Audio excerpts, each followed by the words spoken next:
दोस्तों नमस्कार। अपराध और रोमांच की कहानी की दुनिया में आप लोगों का स्वागत है। आशा करता हूँ आप अपने परिवार के साथ सुखी एवं स्वस्थ होंगे। आज मैं जो कहानी सुनाने जा रहा हूँ वो एक ऐसा साइको किलर की है जो कि बड़े ही अजीब तरीके से हत्याएं करता था, जिसका नाम था थियोडोर डुरेंट। तो डुरेंट का जन्म टोरंटो कनाडा में 1871 में हुआ था। और जब वो एक बच्चा अपने माता पिता के साथ सैन फ्रांसिस्को आया, जिसने उसे एक अच्छी शिक्षा दी। 1895 में वो कूपर मेडिकल कॉलेज में मेडिकल छात्र था। उन्होंने एक धर्मनिष्ठ ईसाई होने का नाटक किया और इमानुएल बापिस्ट चर्च के सबसे सक्रिय सदस्यों में एक था, जो 23rd स्ट्रीट के पास वाटलेट पर स्थित है। उस चर्च के छोटे सदस्यों ने सामाजिक उद्देश्यों के लिए एक समाज का आयोजन किया और डुरेंट को सचिव चुना गया। और वो रविवार स्कूल में एक अधीक्षक भी था। 1894 में ब्लांच लामेट नाम की एक बेहद रेस्पेक्टफुल युवा महिला खराब स्वास्थ्य के कारण और स्कूल शिक्षक के नौकरी के बाद अंततः अपनी पढ़ाई जारी रखने के लिए सैन फ्रांसिस्को आया। उसने अपने चाचा और चाची मिस्टर और मिसेस C.G. नोवेल के साथ अपना घर बनाया 209 21st स्ट्रीट में, जहां उसकी बहन मॉड भी निवास करती थी। बलंच एक बहुत ही धार्मिक लड़की थी और शायद ही कभी मनोरंजन के स्थान पर जाती थी। वो हमेशा इमानुएल बापिस्ट चर्च में भाग लेती थी और ईसाई एडवर्ड की सदस्य थी, जहां वो अपने प्यारे स्वभाव और अच्छे गुणों के कारण एक महान पसंदीदा थी। 3 अप्रैल 1895 की सुबह मिस बलंच ने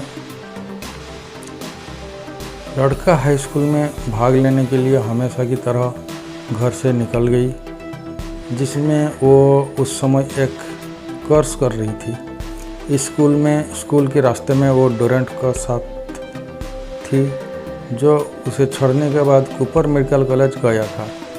मिस लामेंट ने इस स्कूल में अपनी पढ़ाई पूरी करने के बाद उन्होंने क्ले और सैक्रामेंटो के बीच पावल स्ट्रीट पर नॉर्मल स्कूल की ओर रुख की, जहां उन्हें खाना पकाने का इंस्ट्रक्शन लेने थे। 2 और 3 PM के बीच 2 बजे के तुरंत बाद डुरेंट इस स्कूल के सामने आया और लगभग 3 PM तक बेसब्री से इंतज़ार करता रहा। जब मिस लामेंट मिन्नी एडवर्ड्स नाम की एक सहपाठी के साथ इमारत से बाहर आई, डुरेंट ने मिस लामेंट से बात करने लगा। मिस एडवर्ड कार के अंदर घुस गई। मिस लामेंट के साथ स्कूल की किताबें हैं। मिस लामेंट के 2 अन्य सहपाठियों मिस लैनगन और मिस प्लेसेंट, जो घर चले गए थे, ने भी उसे डुरेंट के साथ बेंच पर बैठा देखा। उस दिन कुछ लोग स्ट्रीट पावर सेकंड और बाटलेट सड़क पर कुछ पुराने ज़माने के फर्श को फिर से बिछा रहे थे, और जैसा कि अटर्नी मार्टिन कुनिलान इस जगह से गुजर रहे थे, जिज्ञासा हेतु उन्हें फर्श की इस लगभग अप्रचलित शैली की फिर से बिछाने के देखने के लिए रुक गए। ऐसे करते समय थियोडोर डुरेंट, जिसे वो अच्छी तरह से जानते थे, वो मिस लमेंट की तरह दिखने वाली एक युवा महिला के साथ गुजरा। ये तब कुछ 100 फीट दूर इमानुएल बाप्टिस्ट चर्च की दिशा में चल रहे थे। एटर्नी ने लगभग 4:15 पर एक अपॉइंटमेंट के कारण वो मिशन स्ट्रीट पर एक मिस्टर क्लार्क के साथ मिलने वाले थे। इस चर्च से सड़क के पार 124 वाटलेट स्ट्रीट में एक श्रीमती लीक रहती थी, जिनकी श्रीमती मार्गिन नाम की एक विवाहित बेटी थी, जिसकी घर सोने मोटे में था। उस तारीख को बेटी सैन फ्रांसिस्को आई, अपनी माँ को फ़ोन किया और फिर कुछ खरीदारी करने के लिए शहर गई। अपनी माँ को सूचित किया कि वो दोपहर में वापस आ जाएगी। जैसे जैसे यह देर से बढ़ रहा था, माँ अपनी बेटी के बारे में असहज हो गए और खिड़की पर बैठकर उत्सुकता से उसकी वापसी का इंतज़ार करने लगी। 24 मिनट पहले उसने घड़ी को देखी और फिर खिड़की पर लौट आई, लेकिन अपनी बेटी के देखने के बजाय उसने दुरंत को देखा, जिसे वो अपनी चर्च के सदस्य के रूप में अच्छी तरह से जानती थी और मिस लमेंट की समान एक युवा महिला चर्च तक जाती रही थी, जहां डुरंट ने साइड गेट खोला और अंदर युवती का पीछा किया। यह ब्लांच लमेंट का आखिरी बार देखा गया था। लगभग 5 PM के आसपास चर्च के आयोजक जॉर्ज किंग अगली सेवा के लिए अभ्यास करने के उद्देश्य में चर्च आए। उन्होंने शायद ही अपना अभ्यास शुरू किया था जब डुरंट ने घंटाघर से नीचे का दरवाज़ा खोला। डुरंट और किंग जॉर्ज करीबी दोस्त थे और जॉर्ज ने कहा कि जब डुरंट ने यह दरवाज़ा खोला तो वो बहुत पीला, घबराया हुआ और कमज़ोर था और बिना कोट और टोपी के था। उन्होंने कहा कि डुरंट ने अपनी कमज़ोर स्थिति को यह कहकर समझाया कि वो छत के पास था, गैस पाइपलाइन में रिसाव का पता लगाने की कोशिश कर रहा था और गैस से उबर गया था। किंग जॉर्ज एक दवा की दुकान पर भाग गया और एक दवा की बोतल के साथ लौटा, जिसे डुरंट ने पिया। जब उसने दावा किया कि वो ठीक हो गया तो किंग ने उसे सभाघर के एक छोटे से सामान को मुख्य मंजिल तक ले जाने में सहायता करने के लिए कहा। डुरंट ने सहमति व्यक्त की, लेकिन किंग ने कहा कि उन्होंने गैस की कोई गंध नहीं पाई जो ऊपर की ओर जा रहे थे, और उसके अलावा कि सभी गैस कनेक्शन का निरीक्षण इस समय से पहले प्लम्बर द्वारा किया गया था और अच्छी स्थिति में थे। सामान को हटाने के कुछ ही समय बाद दोनों लोग चर्च से चले गए। डुरंट उसके साथ जॉर्ज के घर जा रहे थे। हालांकि डुरंट का घर एक विपरीत दिशा में था और उसने गैस लीकेज का कारण कमज़ोर महसूस करने का दावा किया था। उस रात चर्च में एक प्रार्थना सभा आयोजित की गई थी। ब्लांच लमेंट घर नहीं लौटी। उसकी चाची श्रीमती नोबेल की बहुत चिंता हुई, यह सोचकर कि ब्लांच संभवतः किसी दोस्त के घर गया होगी और हमेशा की तरह प्रार्थना सभा में भाग लेगी। श्रीमती नोबेल ने भी अपनी भतीजे को देखने की उम्मीद में बैठक में भाग ली। महिला लगभग विचलित हो गई थी, लेकिन ब्लांच के लापता होने के बारे में बताने से परहेज कर रही थी, यह विश्वास करते हुए कि लड़की वापस आ जाएगी। डुरंट के पास श्रीमती नोबेल पीछे के एक सीट पर थी और प्रार्थना के दौरान उससे कहा, क्या ब्लांच यहाँ रात के लिए आई है? श्रीमती नोबेल ने उत्तर दिया, नहीं, वो नहीं आई। डुरंट ने कहा, ठीक है, मुझे अफसोस है कि वो रात में हमारे साथ नहीं है, क्योंकि मेरे पास द न्यूकम्स नाम का एक पुस्तक है इसके लिए, लेकिन मैं उसे घर भिजवा दूंगा। कुछ दिनों के सस्पेंस के बाद श्रीमती नोबेल अब तनाव को बर्दाश्त कर नहीं सकी और उन्होंने अपनी भतीजी की रहस्यमय ढंग से लापता होने का समाचार पुलिस और प्रेस को दी। जैसा कि डोरेंट संदेह के ऊपर था, किसी ने भी इस तथ्य का उपयोग करना सार्थक नहीं माना कि उन्होंने उनके लापता होने के दिन उसे उसके साथ देखा था। डोरेंट ने श्रीमती नोबेल को फ़ोन किया और खोई हुई लड़की की तलाश में मदद किया और बाद में श्रीमती को सूचित किया कि किसी अशुभ स्थान पर है जहां से वो उसे धार्मिकता के मार्ग पर लौटाने के प्रयास करेगा। इस बयान को देने के कुछ दिनों बाद चर्च के चौकीदार ने ब्लेंडिंग में डोरेंट को देखा और उसने पूछा कि वह यहाँ क्या कर रहा है।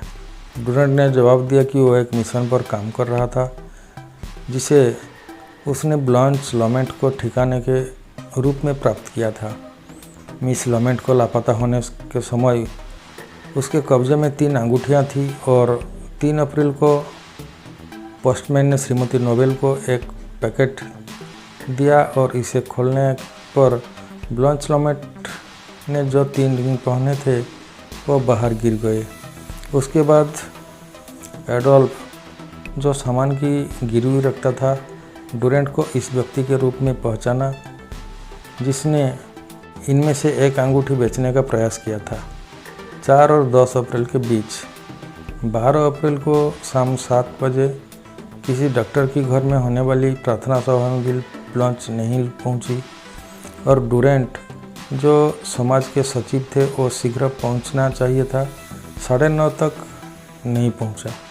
13 अप्रैल, जिस दिन श्रीमती नोबेल ने अपनी भतीजे के छल्ले प्राप्त किए, वह शनिवार, ईस्टर, रविवार से पहले था और ईसाई महिला ने ईसाई वर्ष की सबसे बड़ी वर्षगांठ के सम्मान में फूलों से लदी इस चर्च को सजाए। मिसेज नोल्ट, मिसेज मिन्नी और कर्टी स्टीव्स के साथ चर्च आने वाले पहले लोगों में से थी और पुस्तकालय में उन्हें विलियम्स के साथ भयानक कटे-फटे अवशेष मिले। उसके कपड़े उसके शरीर से आंशिक रूप से फटे हुए थे और उसे बार बार चाकू मारा गया था, फिर गला घोंटकर मार दिया गया था। उसके फटे कपड़े में से कुछ उसके गले को इतने कसकर भर दिया गया था कि उसे हटाने के लिए काफ़ी प्रयास की आवश्यकता थी। एक टूटा हुआ चाकू ब्लेड अभी भी उसके ब्रेस्ट में था। पुलिस ने तुरंत एक जांच शुरू की और कैप्टन लीज, जो उस समय लॉस एंजलिस में थे, उसने सैन फ्रांसिस्को के लिए जिम्मेदारी ली, जिसको जासूस जॉन सीमोर द्वारा सहायता प्राप्त थी। चार्ल्स हिल नामक एक व्यक्ति ने कहा कि पूर्ववर्ती रात को लगभग 8 बजे उन्होंने मिस विलियम्स के एक युवा व्यक्ति के साथ चर्च में प्रवेश करती है जिसे उसने सोचा था कि डोरेंट थियोडोर था। इससे डोरेंट को उनके घर पर खोज की गई, लेकिन यह पता चला कि वो शहर छोड़ दिया था। उनके कमरे में अनेक कपड़ों की खोज की गई थी और मिनी विलियम्स की पर्स उनके ओवरकोट में पाया गया था। जासूस एंथनी डोरेंट को निशाने देने और उसे गिरफ्तार करने के लिए विस्तृत थे और रविवार 14 अप्रैल को उसे वालनट क्रीक के पास गिरफ्तार कर लिया गया। जबकि एंथनी डोरेंट को पकड़ने में लगा हुआ था, शेष जासूसी बल ने चर्च की एक व्यवस्थित खोज शुरू की। उन्होंने पुस्तकालय में महिलाओं द्वारा घंटाघर में और भी अधिक ब्लड पाया। यह घंटाघर अर्ध अंधेरा में था, लेकिन जासूसों के लिए पर्याप्त प्रकाश था। जब फर्श पर पड़ी एक बिल्कुल नग्न लड़की की संगमरमर की नक्काशी की तरह दिखाई देता था, उसके सिर के नीचे लकड़ी के एक ब्लॉक था। डिसेक्शन रूम में मेडिकल छात्रों द्वारा उपयोग किया जाने वाला के स्टाइल में उसके हाथों को मृत्यु के बाद उसकी छाती पर रखा गया था। उसके कपड़े और स्कूल पुस्तकों का पता लगाने के लिए कहीं अधिक गहन खोज आवश्यक थी, लेकिन अंततः वो सब एक खंभा के नीचे पाया गया जिसमें ब्लांच लामेट का नाम लिखा था। एक एग्जामिनेशन से यह तथ्य का खुलासा किया कि वो गला घटने से मर गई थी, लेकिन बॉडी की डिकम्पोजिशन स्थिति ऐसी में थी कि वो निर्धारित करना असंभव था कि हिंसा हुई थी कि नहीं, जबकि शरीर संगमरमर की तरह सफ़ेद था। सबूतों की भारी मात्रा के बावजूद जो निर्णायक रूप में साबित हुआ कि डुरेंट मिस लामेंट के साथ स्कूल से इमानुएल वापस चर्च में गया था, उसने उस दिन उसे देखने से इनकार किया।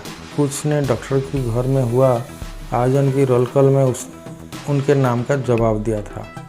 फिर एक युवती ने कहा कि इन हत्याओं से पहले कुछ समय डुरंट ने उसे उसी पुस्तकालय में ले गया था और एक पल के लिए खुद को कोसता रहा। फिर डुरंट नग्न होकर लौटा और लड़की चर्च से चिल्लाती हुई दौड़ी। इधर डुरंट के कपड़े पर खून की एक बूंद नहीं मिली और इसमें कोई संदेह नहीं है कि जब भी वो यह अपराध कर रहा था तो वो नग्न था। उन्होंने शायद लाइब्रेरी में ब्लांच लामेट का गला घोट दिया और शरीर को पहले घंटा घर तक खींच लिया। 22 जुलाई 1895 को न्यायाधीश मर्फी ने उन्हें फांसी की सज़ा सुनाई और 7 जनवरी 1898 को उन्हें फांसी दे दी गई। तो ये था डुरंट नाम का एक साइको किलर। मेरा कहानी सुनने के लिए आप लोगों को धन्यवाद और मेरा रिक्वेस्ट है कि आप लोग मेरा चैनल को सब्सक्राइब कर दीजिए ताकि मैं नए कहानी आप लोगों तक पहुंचा सकूं। Thank you.